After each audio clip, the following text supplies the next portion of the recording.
ሰላም ጤና ይስጥልን ክቡራን ተመልካቾቻችን እንደምን ከርማችኋል? ይህ ባህረ ጥበባት ቴሌቪዥን ነው። ባህረ ጥበባት ቴሌቪዥን በዋሽንግተን ዲሲ እና አካባቢው የጽርሐ ጽዮን መንፈስ ቅዱስ ቤተክርስቲያንና የምዕራፈ ቅዱሳን ቅድስት አርሴማ ገዳም እየተዘጋጀ የሚቀርብላችሁ ልዩ ሳምንታዊው መርሃ ግብራችን ነው። በዛሬው መርሃ ግብራችን ለየት ያለው እንግዳ ይዘንላችሁ ቀርበናል። እንግዳችን የቅኔያት የሐዲሳት እንደዚሁም የብሉያት መምህር ናቸው። ይህን ሁሉ ትምህርት በአጭር ዕድሜ ውስጥ ያከናወኑ ለዚህም ደግሞ ከዚህም በኋላ ደግሞ ወደ ጉባኤ መምህርነት በማለፍ አሁን ወንበር ዘርግተው በማስተማር የሚገኙ ታላቅ መምህር ናቸው። ከእሳቸው ጋር ቆይታ አደርጋለሁ። ቆይታዬን እንደምትወዱት ብዙ ነገሮችንም እንደምታገኙበት ከልብ አምናለሁኝ። እንግዳዬ እንግዲህ ራሳቸውን ይገልጹልናል፣ ያስተዋውቁናል። አብረን እንቆይ፣ አብራችሁ እንቆይ።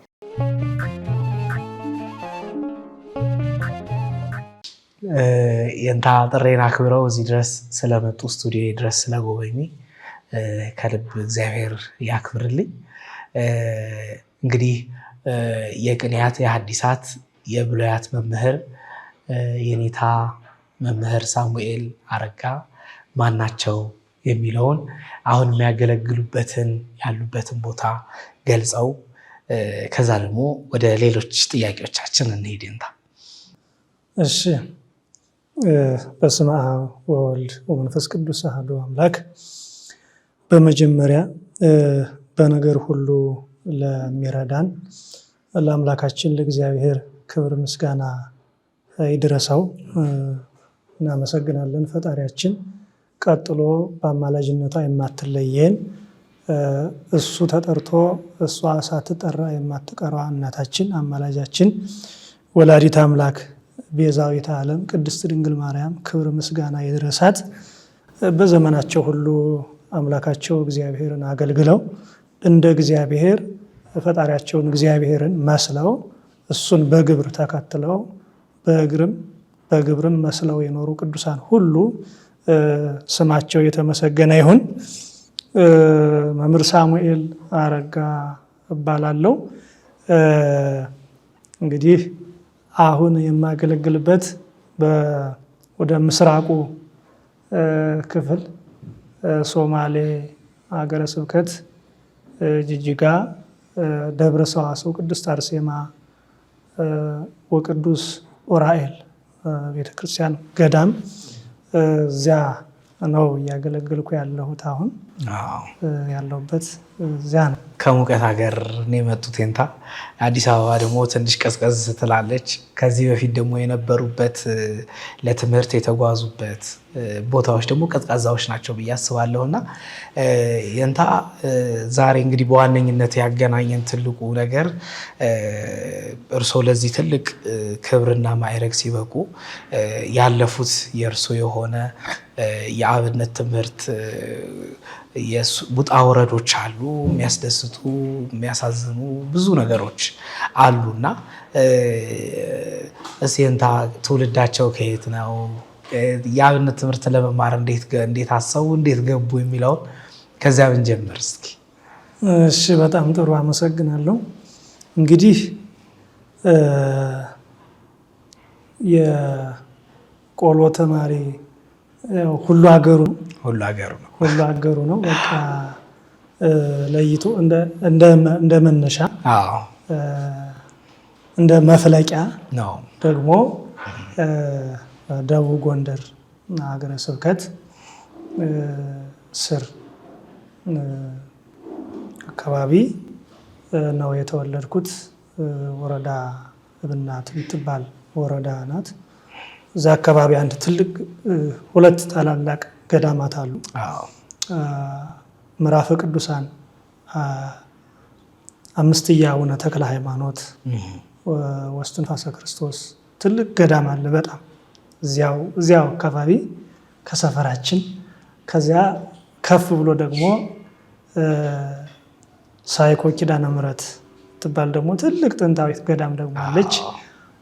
ሌላ ደግሞ እንዲሁ ራማ ገብርኤል የሚባል ደግሞ እንዲሁ ገዳም አለ። ዙሪያውን ሰፈራችን በገዳም የተከበረ ገዳም ነው እና ያ እንግዲህ እንደማንኛውም ልጅ እንደማንኛውም ቤተክርስቲያን ልጅ ማለት ነው በልጅነት ያው በገጠሪቷ ኢትዮጵያ ከብት የጠበቅን በጎች እየጠበቅን እያጠበቅኩ ማለት ነው ለራሴ ያው ከጓደኞቹ ጋር ስለሚሆን አንድ ላይ እንደዛ ነው እና ያው እንግዲህ ወደዚህ የትምህርት ዓለም ወደዚህ የአብነቱ ትምህርት ጉባኤ ቤቱ የቤተክርስቲያን ትምህርት ስመጣ በጣም በሚገርም ሁኔታ ነው ለፍት እንመጣበታለን እንጂ እንግዲህ የመጀመሪያው የእግዚአብሔር ፈቃድ የሚለው ነው። ግን የእግዚአብሔር ፈቃድ ደግሞ ነገሮችን ተንተርሶ ምክንያት አድርጎ ደግሞ ይመጣል እና እንግዲህ መነሻ ወደዚህ የቤተክርስቲያን ትምህርት ስገባ በጎችን በመጠበቅ ቤተሰብ በማገልገል ባለውበት አንድ ጊዜ ያኔ 8 ዓመት አካባቢ አስታውሳለሁ ይመስለኛል። በዚያ ጊዜ በህይወቴ ላይ ትንሽ አስጨናቂ የሆነ ነገር መጣ እና እንግዲህ ወደዚህ የገባሁበት መነሻው ይሄ ነው። ያኔ ገና ልጅ ነኝ። በወጉ እንኳን ራሴን ያኔ አላውቅም፣ ልጅነት ስላለ ማለት ነው። በቃ እና እንደ ማንኛውም የአካባቢው ልጆች በግ እያገድኩ እንደዚህ እያገለገልኩ ባለውበት ከዕለታት አንድ ቀን ነው።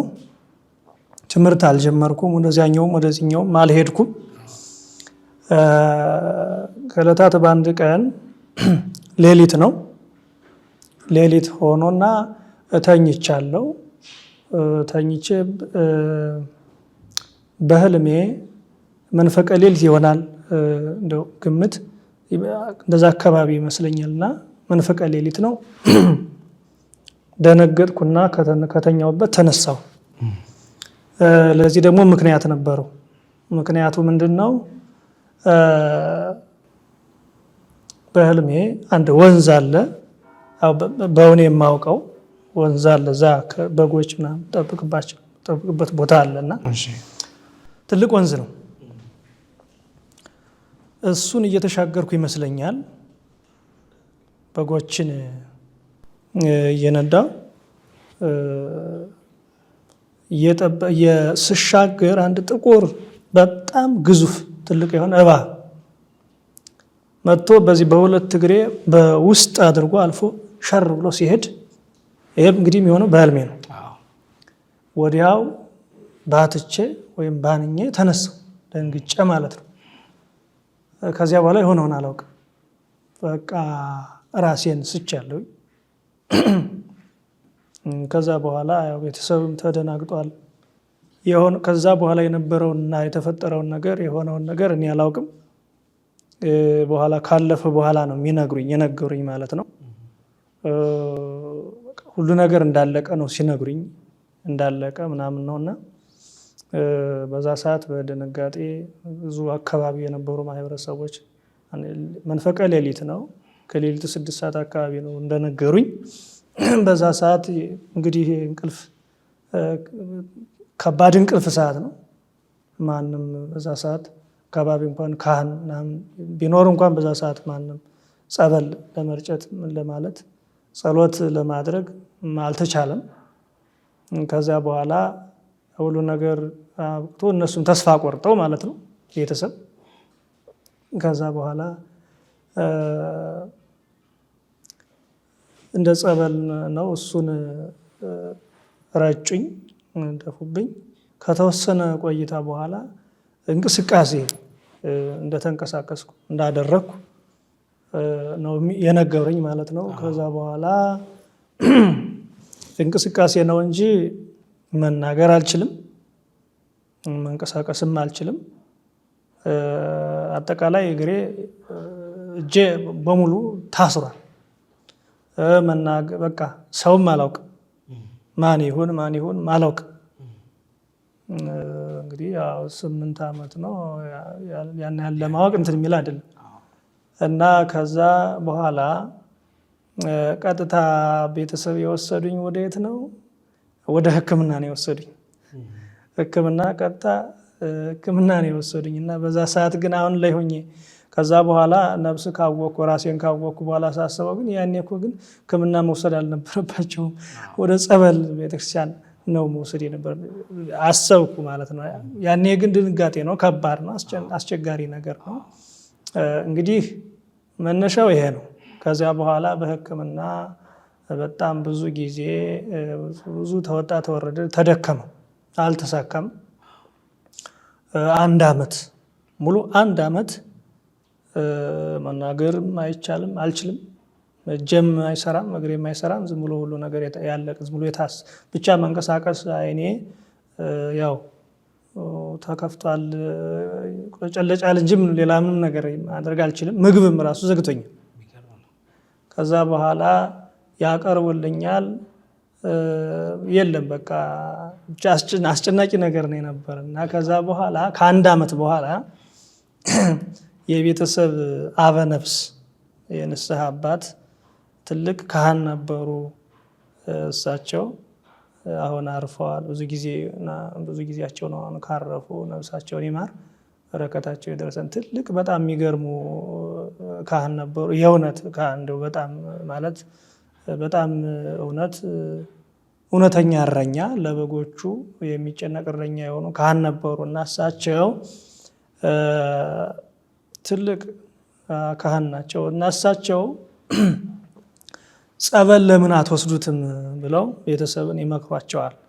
ከዛ በኋላ አልዞረላቸውም እነሱም እንጂ ጸበል እንትን ብሎ ጠፍቷቸው አይደለም።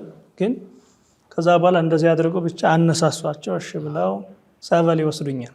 አካባቢ የነበረች እዛ ገዳሙ አካባቢ ሌላ ቤተክርስቲያን አለች፣ እመቤታችን ቅድስት ማርያም ቤተክርስቲያን አለች። እዚያች ጥንታዊት ናት፣ በጣም ጥንታዊት ናት። እና እዚያች ወስደውኝ ጸበል ጀመርኩ። እና ጸበል ስጀምር እንግዲህ ከዛ በኋላ ገና ከመጠመቄ በፊት እኒህ ካህን ወላጆችን ቃል ላስገባችሁ ነው አሏቸው። ቃሉ ምንድነው? ይህ ልጅ ከዳነ ለቤተ ክርስቲያን ይሰጥ፣ የቤተ ክርስቲያን ትምህርት ይማር፣ አገልጋይ ይሁን፣ በዚህ ቃል ግቡ ብሎ ቤተ ክርስቲያን በር እዛ ጋ እንትን አሏቸው። ከዛ በኋላ እነሱም ደስተኛ ሆነው በቃ ቃል ኪዳን ገቡ፣ ስለት ተሳሉ ማለት ነው። ከዛ በኋላ ጸበል በጀመርኩ በ3ኛ ቀኔ መንቀሳቀስ ጀመርኩ። ሙሉ እንቅስቃሴ አይደለም ግን ተወሰነ ለውጥ አሳየው። ከዛ በኋላ በሚገርም ሁኔታ ልክ በ7ኛ ቀኔ ሮጥኩ። በቃ ምንም ነገር የለም። ከዛ በኋላ መናገር እችላለሁ። በቃ ሁሉ ነገር ዝም ብሎ እንዳለ ጠፋ። እና ያኔ ልጅነትም ስለነበረ ከዚያ በኋላ ከዳንኩ በኋላ በቤተሰብ ልብ ውስጥ ያለው የቤተ ክርስቲያን አገልጋይ እንደሆን ነው። እኔ ደግሞ ያኔ አላውቅም፣ እንደ ሌሎች የሰፈር ጓደኞቼ ዘመናዊ ትምህርት ቤት ሲሄዱ እኔም አብሬ መሄድ እንዳለብኝ ነው ውስጥ የሚነግረኝ ማለት ነው። ምክንያቱም እኔ ልጅ ነኝ። እነሱ ምን ይበሉ ምን ይሳሉ ምን የማውቀው ነገር የለኝም። ልጅነት ዓለም አይደል? እና ከዛ በኋላ ሲሄዱ ሌሎች የሰፈር ጓደኞቼ እኔም መሄድ ፈለኩና መሄድ አለብኝ ብዬ ስጠይቃቸው ቤተሰብን አይሆንም አለኝ አባቴ ማለት ነው። ከዛ በኋላ እንዳላስቸግር ይመስለኛል ደብተር ተገዛልኝ። ከዚያ ደብተር ከሳምንት 2 ቀን ይሰዱኛል። ከዚያ ውጭ ግን ከብቶችን በጎችን በተራራው ይዤ ሄድና የትምህርት ሰዓት ሊደርስ ሲል ከሰዓት ሲሆን መጥተው ይሰዱኛል። ከሳምንት 2 ቀን። ከዚያ ውጭ ግን አይመጡም፣ ማንም የለም። ከዛ እኔ ደግሞ በጎችን ከብቶችን ትቼ መሄድ አልችልም። ከዛ እንዲህ እያለ ቀጠልኩ። ከዛ በኋላ አንድ ቀን ጥያቄ አቀረብኩ። ጥያቄው ምንድነው? ካልተማርኩ ደብተሩ ለምን ተገዛ የሚል ነገር ነበርና ከዛ በኋላ ነው አባቴ ያለው ነገር ነገረኝ። አንተ እኮ እንዲህ ነው እንዲህ እኮ ነው የቤተክርስቲያን ትምህርት እኮ ነው የምትማር። አንተ እኮ እዚህኛው ትምህርት የምትሄድ ያው እዚህኛው ስትገባ ያኛው ስለሚቀር ነው እንጂ ይህኛው መማሩ ክፋት ኑሮት አይደለም። ግን እዚህኛው ስትሄድ በዚያው እንደሄድክ እንዳትቀር እዚህኛው ፊደል ለመለየት ቢያንስ የተወሰነ እንትን በል እንጂ የቤተክርስቲያን ትምህርት ነው እኮ የምትማር ይለኝ። በዚህ ጊዜ እኔም ደስ አለኝ። ከዛ በኋላ በቃ የፊደል እጅግር ለየው ጀመርኩ እና አካባቢው መርጌቶች ነበሩ። ስጀምር ምን ብዬን መጀመር እንዳለብኝ አላውቀውም ነበርና አንዱ ጸሎት ሃይማኖት ሲል እኔም አብሬ ጸሎት ሃይማኖት እላለሁ። አንዱ ውዳሴ ወግናይ ሲል እኔም አብሬ ውዳሴ ወግናይ። መጀመሪያውን አላውቀውም ነበረ። መልካ ማርያም ሰላም ለዝክረ ስምኪ ሲል እኔም እንደዛ እላለሁ። ከዛ በጣም ብዙ ተማሪ ነበርና የሚቆጣጠረኝም የሚያግዘኝም አልነበረም። ማለት እንዴት እንደሚጀመር እንዴት የትምህርቱ ሂደት የሚነግረኝ ማግኘት አልቻልኩም ነበረ። በጣም ያላነሰ ጊዜ አባከንኩ እንደዚያ እያልኩ ማለት ነው። ያኛው ሲል የዛን ይዤ እላለሁ። ከዛ እንዲያ እያልኩ ከዛ በኋላ ግን አንድ ተማሪ ነው እንዲህ ብሎ ነው የሚጀመር ብሎ አስጀመረኝ። ከዚያ በኋላ ውዳሴ ማርያም ጨረስኩ። ከውዳሴ ማርያም በኋላ እስከዛ ድረስ በቃ በጣም አስቸጋሪ ነበር። አልገባኝ ብሎ አልያዘኛልና ውዳሴ ማርያም ጨርሼ ውዳሴ ማርያም ልክ እንደጨረስኩ ከዚያ በኋላ በሩ ተከፈተ። እውነት ለመናገር ከዛ በኋላ በቃ የሚገርም ነገር ነው የነበረ። እግዚአብሔር ቸር አምላክ ነው። ከዛ በኋላ ምንም በቃ አልደከምኩም፣ ዝም ብዬ መሄድ ነበር። ከዛ እንደዛ እየሆነ አሁን ግብረ ድቁና አጠናቀቅኩ። አጠናቅቄ ከዛ በኋላ ክህነት ዲቁና ክህነት ተቀበልኩ ማለት ነው።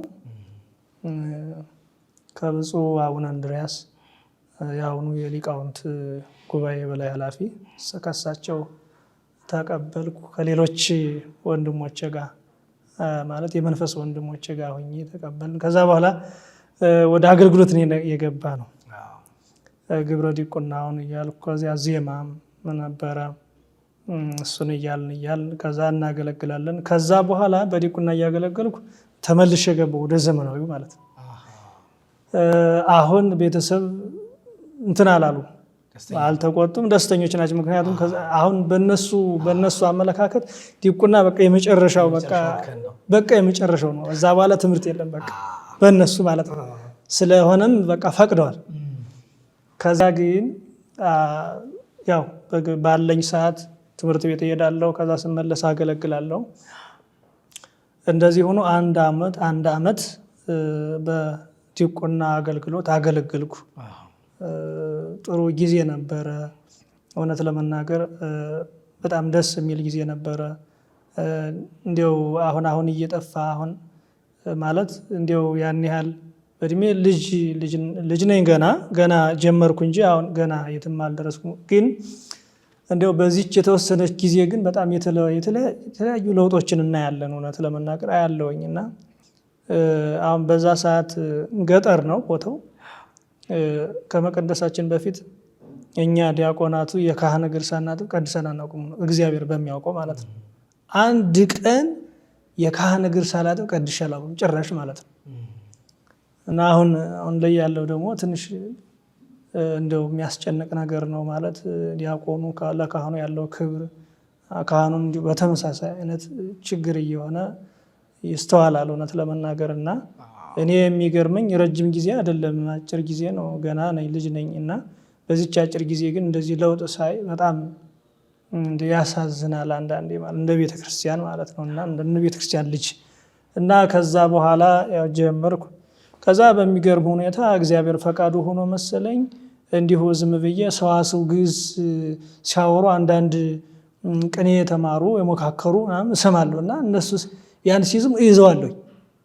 ያኔ እየቀደስኩ ነው፣ በጎን ደግሞ ዘመናዊ እየተማርኩ ነው። ከዛ በኋላ እይዘዋለሁኝና እንዴት ያለ ስጦታ ይሄ ከስጦታ ካለ ለምን ቅኔ እኮ መማር አለብህ ይሉኛል። ከዛ በኋላ በቃ መማር አለብኝ አልኩ። አቋረጥኩ። ከዛ በኋላ ያለውን ቅዳሴውን አስረከብኩ። በቃ መማር አለብኝ ብዬ ወተን ከአንድ ጓደኛ ጋር ወደ ቅኔ ቤት ሄድን ማለት ነው። የመጀመሪያው የቅኔ ቤት የት ነበረ የገቡት? የመጀመሪያ የቅኔ ቤት ጉዞ የነበረው ደብረ ታቦር ነበረ። ደብረ ታቦር ቅርብ ስለነበር ለዛውም ለቤተሰብ ማለት ነው። እና ያው እንግዲህ ቤተሰብ ፍቅር አለ፣ ልጃቸው እንደዚህ ልጆቻቸው መቼም ያው ፍቅር አለና አረቆ እንዲሄድባቸው አይፈልጉም ርቄ እንዲሄድና እዛው አካባቢ እኔ እንኳን ፍላጎቴ የነበረ ርቄ መሄድ ነው የነበረ ፍላጎቴ። እና ከዛ እነሱ ግን እዛ ደብረ ታቦር ያሉት በአጋጣሚ አንድ ትልቅ መምህር አሉ፣ እሳቸው የርና ሌሎችም ከኔ በእድሜ ከፍ ያሉ ነበሩ። እነሱ ናቸው የወሰዱኝ። እዛ ቤተሰብ ስንቅ ምናምን አስይዘው ሰደዱን፣ ሄድን። ከዛ በኋላ ጀመርን፣ ግን አልሆነም። ማለት ቅኔ ቤት በጣም አስቸጋሪው ነገር አስቀጻይ በጣም ያስፈልጋል። አስቀጻይ ከሌለ እናቱ የሞተችበት ሕፃን ልጅ በቃ ማልቀስ ነው እናቱ የሌለችው እና በጣም አስቀጻይ ያስፈልጋል። ቅኔ ደግሞ በጣም በጠባዩ በጣም አስቸጋሪ ነው ለመጀመሪያ ማለት ነው። እና ከዛ በኋላ ምንም ያስቀጽለኝም አላገኘሁም። በቃ እኔ የሚያስቀጽለኝ ካላገኘሁማ ብዬ ወጥቼ ሄድኩኝ። ተወሰነ ቆይታ በኋላ አንዲት ጉባኤ ቃና አንድ ዘራፊ ነው የተዘረፈች አንዲት ጉባኤ ቃና ያችን ብቻ ይዤ ትርጉሟን ይዤ ሙያዋን ተወሰነ እንደሞካከርኳት አዛ በኋላ ግስ ነበር ያን የተወሰነ እንደው አላህ ወደረ ብዬ እንደው የተወሰነ ያን ግስ እንኳን የጨረስኩት ይመስለኛል። ከዛ በኋላ ግን በቃ የለም ተመልሼ በዓል ሆነ ሄድኩኝ። ከዛ በኋላ በሚገርም ሁኔታ ጎጃም አካባቢ አንድ የሚማር የቅኔ ተማሪ ነበረ ሰፈር አካባቢ እና ይጠይቀኛል ስለ ቅኔ ቤቱ እንዴት ነው ቅኔው እንዴት ነው ምናምን ምንድነው የምትነግር ይለኛል። እኔ የማውቀው ነገር የለኝም። ምንድነው ምን እያልከ ያለው እያወራኸው ያለው ምንድነው እለዋለሁ። ምክንያቱም እኔ ከዛ እንደዛ ነበረ እና ከዛ እንዴ በቃ እንዲህማ ከሆነ በቃ ከኔ ጋር እንሂድ ወደ ጎጃም እንሂድ ይለኛል። ከዛ በኋላ በቃ ልቤ ተሰቀለ። እንደዛ እንዳለኝ ከዛ በኋላ ሐሳብ የሱ ነው። በቃ ቤተሰብ ደግሞ አይፈልጉም ርቄ እንድሄድና አናገርኳቸው። ልሄድ ነው አይሆንም አልፈቀዱልኝ። እንዴት ስል አይ ርቀ መሄድ አትችልም፣ ቅርብ መምህር እያለ እንዴት ርቀ ትሄዳለህ?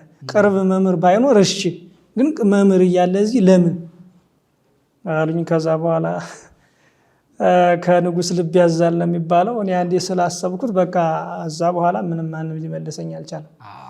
አይ በቃ ፈቃደኛ ሆናችሁ ደስተኛ ሆናችሁ ከሆነ ስደዱኝ፣ ከዚያ ውጭ ግን ማትፈቅዱ ከሆነ እኔ ዝም ብዬ ቢሆን እሄዳለሁ አልኳቸው። ከዛ በኋላ ሁኔታውን ሲመለከቱ እንደማልቀር አረጋገጡ። ሲያረጋግጡ ያው እንግዲህ እግዚአብሔር ይከተልህ ብለው ቤተሰብ ያው ስንቃስ ይዘው ከዛኛው ጓደኛዬ ጋር ወደዛ ሄድን ማለት ነው። የት ነበረ? ከዛ ጉባኤ ቤቱ የነበረው በቀድሞ ምዕራብ ጎጃም አሁን ሰሜን ጎጃም ተብሏል። መራዊ የምትባል ከተማ አለች እዛች እና ምስራቅ ፀሐይ ደብረ ፀሐይ ነው እንጂ ደብረ ፀሐይ ቅዱስ ገብርኤል የሚባል ቤተክርስቲያን አለ። እዛት በጣም ግዙፍ የሆነ ጉባኤ ቤት ነበረ። አዎ የቅኔ በዛ ሰዓት መምህር ይትባረክ ይባላሉ። አሁን መላከ ፀሐይ እንደሚባሉ ሰምቻለሁ። በጣም ትልቅ ጉባኤ ነበረ። እስከ 500 ተማሪ ያለበት የነበረው እና አንተዋወቅም ነበር። በጣም የሚገርም ነው። በጣም ብዙ ዘራፊ ነው የነበረ ማለት የቅኔ ዘራፊ ማለት ነው። በጣም ብዙ አስነጋሪ ነው የነበረ። ቅኔ የሚያስነግር ምክትል መምህር እንደማለት ነው እና ማለት ለሰማያን ነው። እና ከዛ በኋላ ጀመርኩ። ያ የተወሰነ የለየ ነበር የወሰደኝ። ብዙ ጊዜ አሳልፏል የተወሰነ ጊዜና የተወሰነ እንደመለየት ሞካክሯል። ዛምላኬ ነው የሚነገር የነበረ የተወሰነ እሱ የሚያውቃትን ያስቀጽለኛል። ከዛ በኋላ በቃ ይመቻል። ማጥኛው ግስ ማጥኛው ሜዳው በጣም ነው ደስ የሚለው። የሚገርም ነውና ከዛ ጠዋት እንወጣለን እንሄዳለን። በዛ ጫካ ገብተን በሜዳው ግሳችን እናጠናለን፣ እንቆጥራለን፣ እንመጣለን፣ እናገራለን። በቃ እንደዛ ነበረ። ከዛ ያው የመጀመሪያ ጉባኤ ቤት ከዛ ነው እንግዲህ ከዛ ግን ፈተና ነበረው። በዛ ሰዓት እንደደረስን የተወሰነ ቆይታ በኋላ ሞያ ቅኔውን እንይዛለን።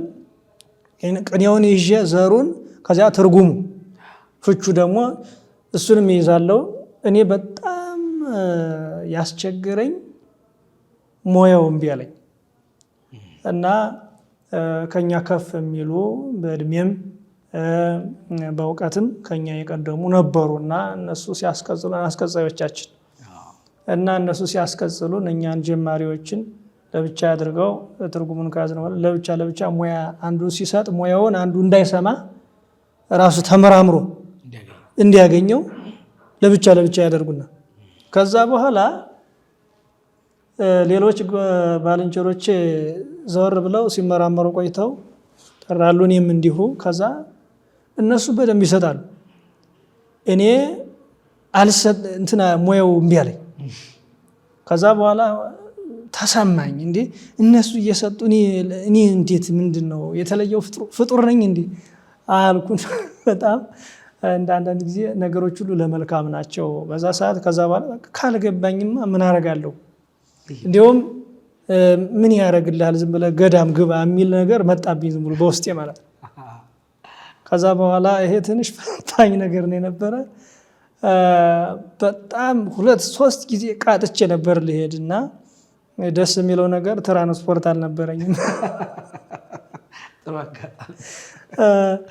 እና ስልክም አልያዝኩም። ቤተሰብ ደውዬ እንኳን እንደዚህ ገንዘብ ያስፈልገኛል እንዳለን እንኳን ምንም ስልክም የለም ምንም በቃ ድፍን ያለ ነገር ነው። በዛ ላይ ደግሞ ጥቼም ስለማላውቅ ለእኔ በቃ ሰማዩ የተገለበጠ የተጫነኝ ነው መስሎ የሚሰማኝ ነበር። በጣም ሩቅ ሀገር እንደሄድኩ ነው የሚሰማኝ ነበር እና ግን እግዚአብሔር ይመስገን ገንዘብ እጄ ላይ አልነበረም። መሄጃ ስላጣው ቀረው ማለት ነው። እና አሁን በዛ ሰዓት እንኳን ገንዘብ አልኖረኝ እንደው እያልኩ እና ቢኖረኝ ኑሮ ለሄድ ነበር ተሳፍሬ ማለት ነው። አዎ እና እግዚአብሔር ይመስገን ከዛ በኋላ ቀጥ ብዬ ቀጸልኩ። በቃ እንቅልፍ የሚባል ታገልነ ከእንቅልፍ ጋር ሌሊትም ምግብ እንኳን ሰዓት የለንም። እሱን ደረቅ እንጀራ ኮቾሮ ይባላል እንግዲህ የሚሰማ ሁሉ ነው። እሱ ገዝተን ከባህር ዳር ገዝተን እሱን እና ለዛ እንኳን ጊዜ የለንም። ሙሉ ጊዜያችን ለዛ ነው የነበረ ለቅኔው። በጣም አፍላ ነው ደግሞ በጣም ተማሪው ይተጋል። ሁሉ እንዳለ አፉ ይንቀሳቀሳል። ቅኔ ነው የሚለው ወሬ የሚባል ነገር የለም። ጨዋታ የሚባል ነገር ቀልድ ሁሉ ሲሰማ ቅኔ ነው በቃ በሙሉ። ያ በራሱ እንዲተጉ ያደርጋል። እና ከዛ በኋላ ያው እንደዛ ሆነ። እግዚአብሔር ይመስገን አንድ አመት አስቆጠርኩ። ልክ በአመቴ ዋዜማ ደረስኩ ማለት ነው። የመጀመሪያው ቅኔዎትን ያስታውስታል? የመጀመሪያ ቅኔን አላስታውሰውም እውነት ለመናገር ምክንያቱም ተበላሽቶብኛልና ጭራሽ ዝም ብሎ ምንም የማይገጥም ነገር ነው። ያው እንዲህ የሚታወቅ እንደመጀመሪያ ስለተበላሸ ሙሉ ለሙሉ ታርሟል። ታርሞ አንድ ነገር ልንገሮት በዚህ ታላቋርጦትና የኛ ጓደኛ አንድ አብረውን ቅኔ የሚማር ነበርና እርማት ሙሉ ለሙሉ ተበላሽቷል ስላሉኝ ነው እዚያ ያለ እዛ ትንሽ እየተማርን እየሞከርን በነበረ ሰዓት ቅኔ ሊቀኝ ተነስቶ እየሞከረ ነውና ሙሉውን አፍርሰው ሰሩት እኔ ሆነና እስቴታችኛውን በለው ሲሉት ምን ይኔታ እያስጠፉኝ እኮ ነው እርሱ እያስጠፉኝ እኮ ነው ለሱ ያ ትክክሉ ነው። ለሱ የቆጠረው ትክክል ስለሆነ ልክ እንደዛ ነውና እሱ የታረመልኝን ያስኩት ወዲያው ቀጸልኩት። ይቀጽየዋለሁኝ ትርጉሙንም ተረጎሙልኝ። ከዛ ሙያውንም ምስጢሩን ረቃቂውን በደንብ ይሄን እንትን አሉኝ ያዝኩት። ከዛ ግን በማስታወሻ ማሊያሳ ጠፋኝ። ከዛ በኋላ ሌላ በየቀኑ ይዘርፋል ቅኔ ያን ሁሉ እያያዝኩ አላስታወስኩትምና ከዛ በኋላ ግን ዋዜማ እንደደረስኩ አሁን መሄድ አለብኝ አልኩ። ትንሽ ያላት እንቅልፍ የላት ያችን ለማሳየት ማለት ነው። አሁን ይዛል። አዎ አሁን እንግዲህ በእኔ ቤት ጥሩ እንግዲህ መቼስ ጥሩ ቀን ታውቆ ነው እንግዲህ በእኔ ቤት ማለት ነው። ያችን ይዤ ወደ ሀገር ቤት ሄድኩ ማለት ነው። ከዛ ቅኔ ያደረግኩ ወዛ ሀገር ቤት ዋዜማ በቃ በደንብ ቅኔ ተቀኘው። ሞራል ሆነኛ። ከዛ በኋላ አንዳንድ ጊዜ ሞራል ጥሩ ነው እንዲሁ ድጋፍ። ገና አመትህ ነው ግን እንዴት በአመት እንደዚህ ምናምን አሉኝ ቄሶቹ። ከዛ እንደዚህ ሲሉኝ የተሰማኝ በቃ ሞራል ድጋፍ በጣም ጥሩ ስሜት ተሰማኝና ወዲያው ወጥቼ ነው ተመልሼ ወደ ጉባኤ ቤት ወዲያው ማለት ነው። አሁን ከዚህ በለጠውኝ መምጣት አለብኝ የሚል ነው በቃ። እና ከዛ በኋላ ተመልሼ ሄድኩኝ። ተመልሼ ሄጄ አሁን ተመልሼ ሲሄድ ያ መጀመሪያ ወሰደኝ ጓደኛዬ ታሞ ለልመና ሄደን ነው በዛው ነው የታመመው። በሄድንበት ገጠር ነው ቦታ የነበረ የወጣ ነውና እዛ ያው ታመመ። ከባድ ነው የነበረ። ተስፋ ቆርጦ ምናምን እንደው እስከ ሞት ድረስ ነው የደረሰው። እውነት ለመናገር ሙቶ ተነስቷል ነው ማለት ነው የምንችለው። በዛ ሰዓት ትንሽ በጣም የወሰደኝ እሱ ነው። የቅኔውን መንገድ ያሳየኝ እሱ ነውና ትንሽ በጣም ተጨነቅኩ እውነት ለመናገር። ከዛ በኋላ በጣም ሰማዩ ምድሩ ተገለባበጠብኝ። በጣም ታሟል በቃና ግን እግዚአብሔር ቸር ነው ያው ደህና ተረፈ። ከዛ በኋላ ግን ተስፋ ቆረጠ። ተስፋ ቆርጦ አልማርም አለኝ። ሄደ በቃ። አዎ በቃ ሄደ በቃ ሌላ ህይወት ውስጥ በቃ ወጥቶ ዝም ብሎ ቀረ ማለት ነውና ያው የእግዚአብሔር ፈቃድ ነው። እኔ ከዛ በኋላ ያው ሌሎችን መግባባት መተዋወቅ ጀምሬያለሁ። ከዛ አብረን እንቀጥላለን። ግሩፕ አለ ማለት ተሰባስበን እንደዚህ እንቀጥላለን። ከዛ በኋላ ለምጃለው ያው ቀጠልን ያው ሞላው ማለት ነው። ከዛ ሞላው ያው መረቁኝ። ጸሎት አድርገው ሰደዱኝ እሳቸው ማለት ነው። የቅኔው መምህሩ የኔታ ይትባረክ ይባላሉ። በጣም ሰምና ወርቅ ነው ቅኔያቸው። በጣም የቅኔ ስጦታ አላቸው። በጣም ልዩ ናቸው። በጣም ከየትም በሚገርም ሁኔታ ከአራቱም አቅጣጫ ነው የሚመጣ የነበር ተማሪው። ከጎጃም እዛው ከጎንደር፣ ከወሎ፣ ከሸዋ በቃ ከአራቱም ማዕዘን ነው የሚመጣ። ወደዚህ ወደ ደቡቡም በቃ ከሁሉም ነው የሚሄድ እና ያ ሁሉ ደስ የሚለው ነገር በቃ እኔ ይገርመኛል። ያን ሰዓት እንደዚህ አንተ ከዚህ ና ምናምን ባል ጭራሻል የለም። እውነት ለመናገር የነበር ተማሪውን በፍቅር ነው። ትንሽ አንድ ጊዜ ነው የሆነ ነገር ተከሰተ። ያው በቅኔ እርስ በርሱ መጧጧፍ ጀመረ። በቃ የቅኔ ጥይት መወራወር ጀመረ። ያው እንግዲህ የቅኔ ተማሪ ሲጣላ ዱላው ቅኔ ነው። እንደው ዝም ብሎ እንደው በተራ ንግግር መሳደብም የለም። በቅኔ ነው። ልክ መርጌታ ክንፉና መርጌታ ልሳኑ የሚባሉ ልክ እንደነሱ ማለት ነው። ያውና እንግዲህ ቀኑ ረቡዕ ነው። እየበሉ ሁለት መምህራን ይብሉ እንጂ እንታ ከማለት በፊት ምንድነው አንደኛው እጃቸውን እንዲህ አድርገው ይዘዋል። ቀኛኛው ይበላሉ። ከዛ በኋላ በምስጢር ኩሉ ሰራዊተ ሰማያት ብሎ ምን ይላል አሏቸው። እኒያኛው የሚበሉት ማለት ነው። ይብሉ ነው አሏቸው። ይብሉ አሏቸው። አሁን ቅኔያዊ አነጋገር ነው እና ቅኔ ተማሪ እንደዛ ነው።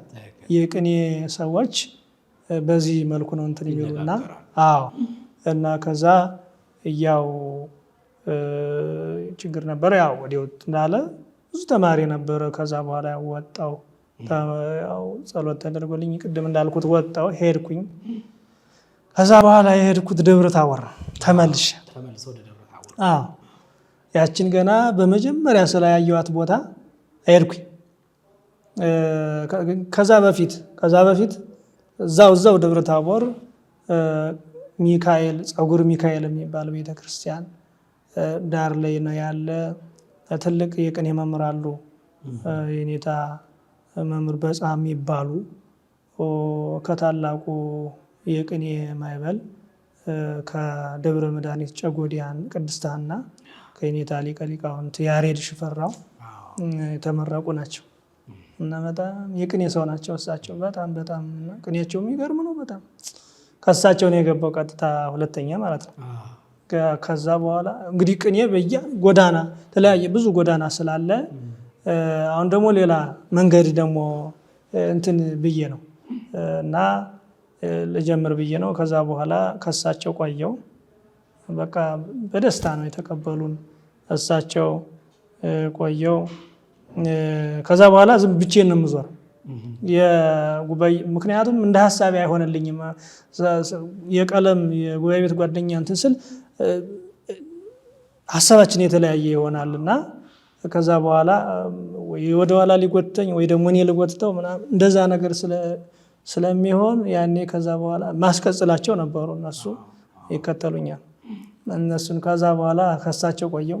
ከሳቸው ቆይቼ ደግሞ እንደገና አሁን ደግሞ ሌላ ጉባኤ ቤት መግባት አለብኝ ብዬ ደግሞ ወደ መሃል በጣም አንድ ትልቅ ደብረ ታቦራ የደብረ ልውላን መድኃኔዓለም መንበረ ጵጵስና ነው። በጣም አፄ ቴዎድሮስ ናቸው የመሰረቱት። ትልቅ ደብር ነው በጣም እና ማለት ቤተክርስቲያን ሁሉም ትልቅ ነው፣ ግን በአተካከሉ በአመሰራረቱ ጥንታዊ ነው ለማለት ነው እንጂ ሁሉም ቤተክርስቲያን ትልቅ ነው። እና እዚያ ላይ አንድ ትልቅ አባት አሉ፣ መጋቤ ምስጢር የኔታ ገብረ ስላሴ የሚባሉ። ህይወቴ ሁሉ አዲስ የሆነው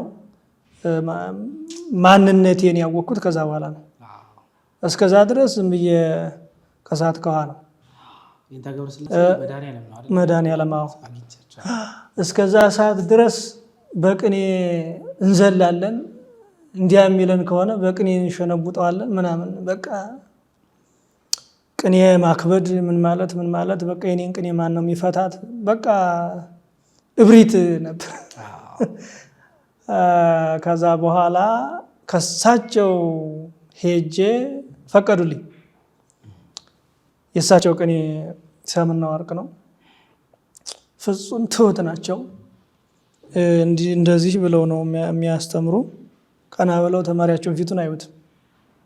ትትናቸው ግርም ይለኛል በጣም። እና ከዛ በኋላ ጸሎቱ በቃ እኔ እንዲያው ገዳም ነው የገባው የመሰለኝ በቃ ከዛ በኋላ ማለት ነው። እና ትልቅ በድንግልና የሚኖሩ ናቸው። መናኝ ባሕታዊ ናቸው። ህይወታቸው እኔ ይገርመኛል እውነት ለመናገር። አሁን ለደረስኩበት ደረጃ የደረስኩበት እሳቸው ነው። ትልቁን መሰረት የጣሉብኝ እሳቸው ናቸው። እና ከዛ በኋላ እሳቸው ጀመርኩ ሞላው መወድስ። ከዛ አንድ ቀን ጠሩኝና አብረን ብንሆን አሉኝ። እዚህ ተቀመጥ አሉኝ። ዝም ብለው ነው እንደዛ ያሉኝ። በውስጤ ሌላ ጉባኤ ቤት ልሄድ እያሰብኩ በነበርኩበት እያሰላሰልኩ ልንገራቸው ወይስ አልንገራቸው እያልኩ እያወጣሁ እያወረድኩ ጠሩኝና አብረን እንሆን አሉኝ። ቅድስና አላቸው፣ ብዙ ነገር ያውቃሉ በጣም እውነት ለመናገርና ብዙ የተሰወረ ነገር በጣም ያውቃሉ። ሲበዛ ጸሎተኛ ናቸው። ዓለሙን አያውቁትም፣ ጭራሽ አያውቁትም። ከጉባኤ ቤት አይወጡም እና ከተማው ራሱ አሁን አያውቁትም ምን እንደሆነ ምንም አያውቁም። ጭራሽ ወጥተው አያውቁም። ጭራሽ ማለት ነው። የፈለገ ነገር ቢሆን አይወጡም በምንም ታምር። በቃ ሰው ጭል ሲል ነው ቤተክርስቲያን የሚሄዱ ራሱ ሰው በቃ ዝም ብለው በምን ሰዓት እንደሚሄዱ አይታወቅም። ሄደው ጸሎት አድርገው ይመለሳሉ። ማንም አያቸው። ሙሉ ሌሊት ጸሎት ነው በቃ። እና ብዙ ነገር አለ። እሳቸው አሁን በህይወት ስላሉ ብዙ ስለሳቸው ቅድስና ብናገር ትንሽ ሰው ከሞተ በኋላ ቢመሰክር ይሻላል አሁን። ምክንያቱም ያው በመጽሐፍም ህግ ሰው በህይወት ሳለ ብዙ መሰነካከሉ ያው እሳቸው ትልቅ አባት ናቸው። ምንም ዳሴ ከንቱ ምድል የሚነሳቸው አይደሉም። ግን ደግሞ ሰው አስቸጋሪ ነው። አሁን እንደዚህ ያለ አባት አለ ከተባለ በእርግጥ አባቶችን አውቆ ሰው በዚያ በጸሎታቸው መጠቀም አለበት። አዎ በብዙ ሰዎች ችግራቸው የተፈታላቸው አሉ። በጣም በእንጨት መተው ጉባኤ ቤቱ ሊማሩ በእንጨት በሁለት እንጨት መተው ከዛ በኋላ በእግራቸው የሄዱ ሰዎች አሉ። አእምሯቸውም ተፈውሶ አካላዊ ስብራታቸውም ተጠግኖ ማለት ነው ይሄዱ አሉ። በጣም ተስፋ የቆረጡ እና ጸሎት በጣም ነው የሚጸለይ። ዳዊት በጣም ነው የሚደግም። ስንክሳር አይታጎልም ከዓመት እስከ ዓመት ድረስ ቆመው እንዲች ብለው ቆመው ነው እሳቸው።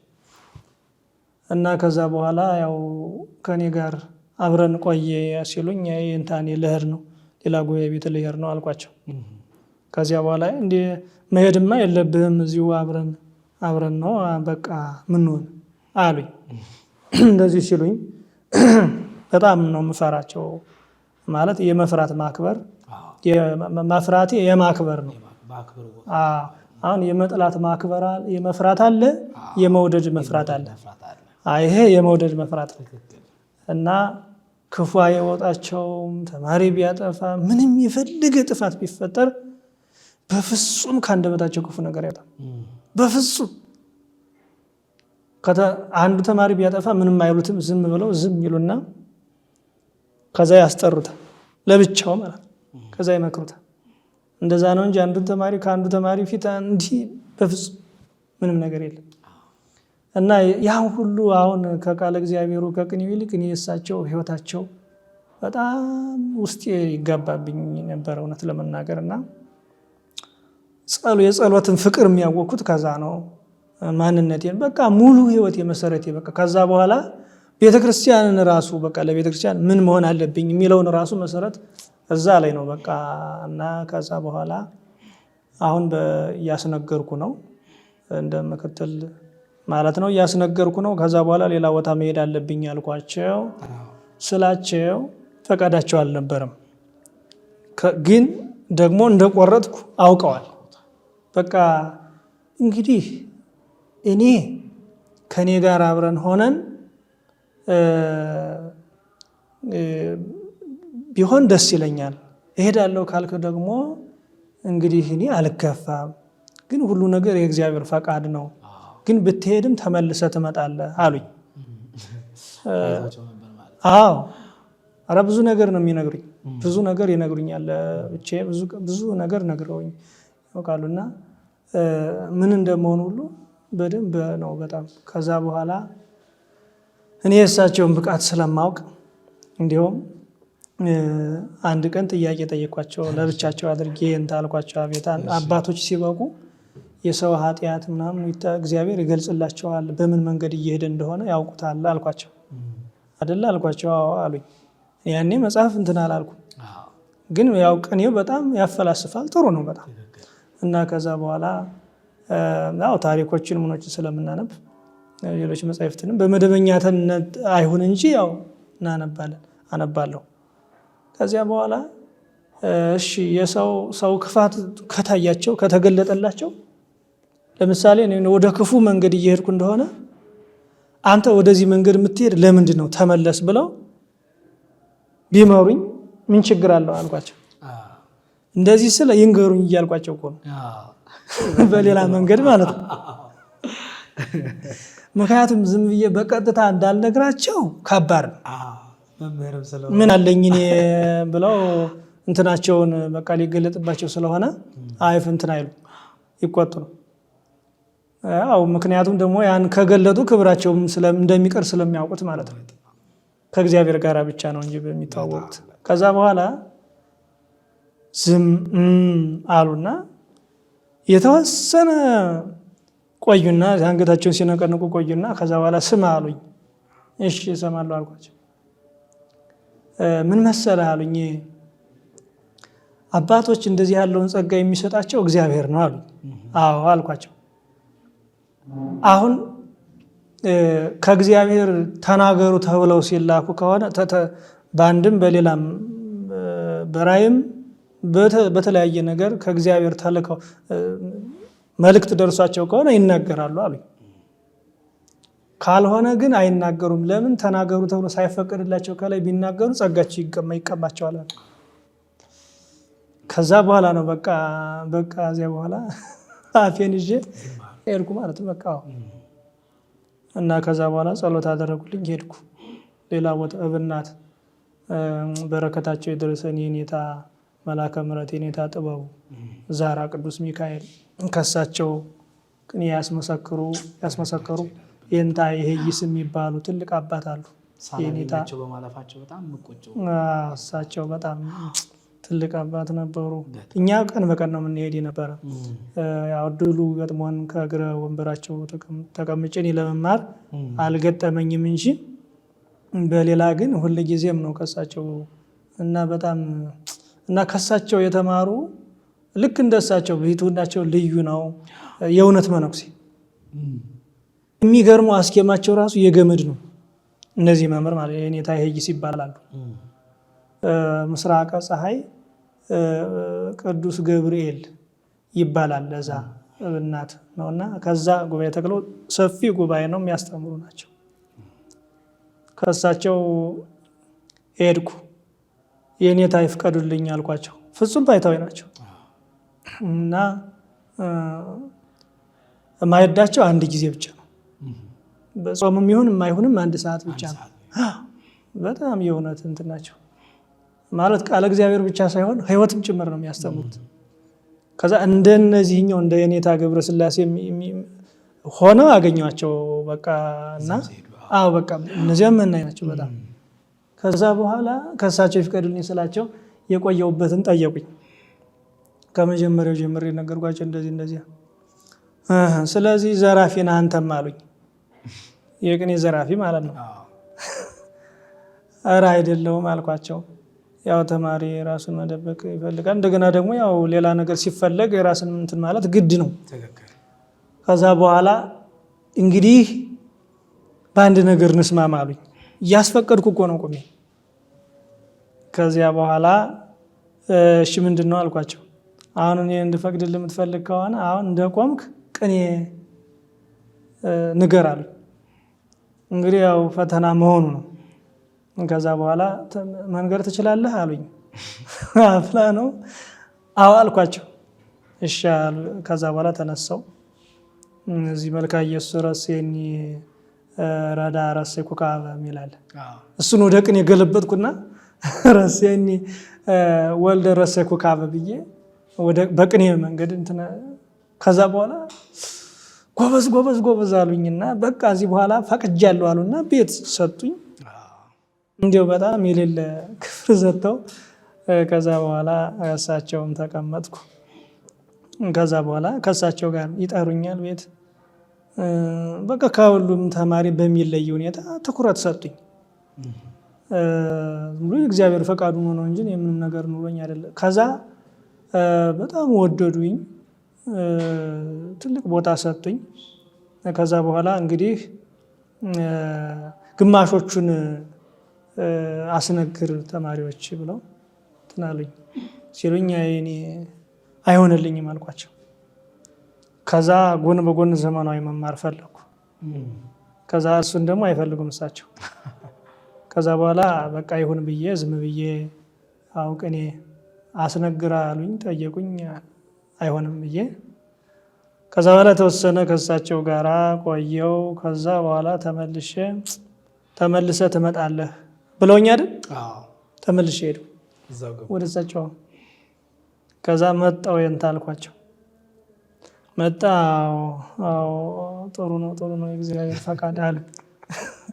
ከዛ በኋላ ነው ግን ከዛ በኋላ ተጠራጠርኩ። እኒ ሰውዬ ግን ብዬ ተጠራጠርኩ። በቃ የሆነ የሚታያቸው ነገር አለ ማለት ነው ብዬ ከዛ በኋላ በጣም ደግሞ በጣም ፈራኋቸው። በቃ ስለተናገር ማለት ከዛ እንዳለ ሙሉ ህይወቴን ኃጢአቴን ሁሉ የሚያውቁት እየመሰለኝ እግዚአብሔርን በመፍራት ፈንታ በጣም መጨናነቅ ጀመርኩ። ከዛ በኋላ ምክንያቱም የማየው ነገር አለኝ። በቃ ማረጋግጣቸው ብዙ ነገሮች አሉ በጣም።